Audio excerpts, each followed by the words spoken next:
In today's world, technology has undoubtedly made our lives a lot easier. And when it comes to parenting, it's often a convenient way to distract the kids when we have to get on with business.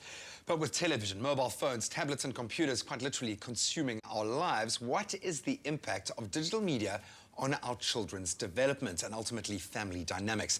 Here in studio to help us answer that question, and a fairly complicated one at that, Dr. Schomer, always a pleasure to have you here. Thank you for inviting me. I believe this is a field that you have taken a very special interest in. Yes. I've been privileged to raise 3 daughters. Aha. And now... Well, let me shake your hand again. Kudos. What we're seeing is that too much is too much. Yeah. So we can use all of this electronic stuff to keep them busy. But the question is, does the brain develop optimally for a child? The world the children need to move in is a three-dimensional world. So there's space, there's up, there's down. This is 2-dimensional. And there are many researchers in the world, in neuropsychology, that are saying caution, caution.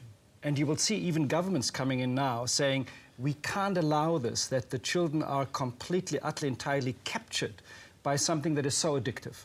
You know how addictive it is. Every day you get so many SMSs, email, WhatsApp. You have to look, you have to look, you have to look. So there's an amazing addiction factor to the computer, to the internet, to all of this. Information is available all the time, 24/7. You can do it past midnight, you can do it in the afternoon. This wasn't there before. It is now the time where you can overload yourself. And the overload might not be the right thing to do when you're early in your life, 2 years, 5 years. It's very different to when you're 16 or when you're 25. Of course, in the beginning, we need 3-dimensionality. You still have to learn to crawl, you still have to learn to stand, you still have to learn to run. Now I want free time. TV goes on. The child is fascinated because a lot of things are happening there. Can you remember that ad on the TV with this wonderful little girl about dancing of Beyonce? Yeah. And she gets very irritable when it's not happening. Yeah, it's switched off, yeah. Can you still have a child that will play in the sand, that will climb a tree, that will actually do something with blocks or do a puzzle on the table? Or does it all the time have to be a flat screen? 2-dimension is not lighting up the brain. We can nowadays see, with the new technology, of course, what's happening in the brain, which areas in the brain light up, in which ones don't. 2-dimensionality, a few areas light up. 3-dimensionality, a lot of areas light up. So if you want to do your child a favor and develop the most competent, optimal brain, make sure that you limit the time in front of 2-dimensionality, whether that's a cell phone, whether that's a tablet, or whether that's a TV. When is it the right time? How much is too much? When do we start introducing? Because this is the world we live in. Our children need to have a digital understanding of the world, if I can put it like that as well. When do we introduce technology? Absolutely.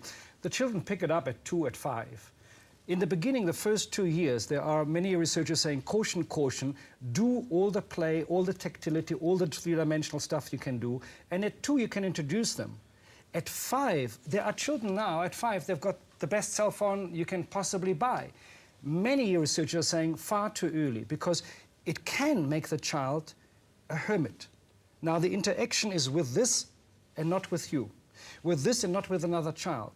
Now, if I want to understand your complexity and I have to talk to you, I've got to look at your face, your stance. It's a complex interaction of mood, emotion, attitude, wisdom, knowledge, communication. This is very simple. All of the senses come into play, yeah. All of it. None of them come in here, but 2. So it's not very good to do it all the time. Too much of this shuts down the brain and makes it single lining, whereas we need complexity in the brain. We need multiple connections. We need as complex a brain as possible. There's another problem.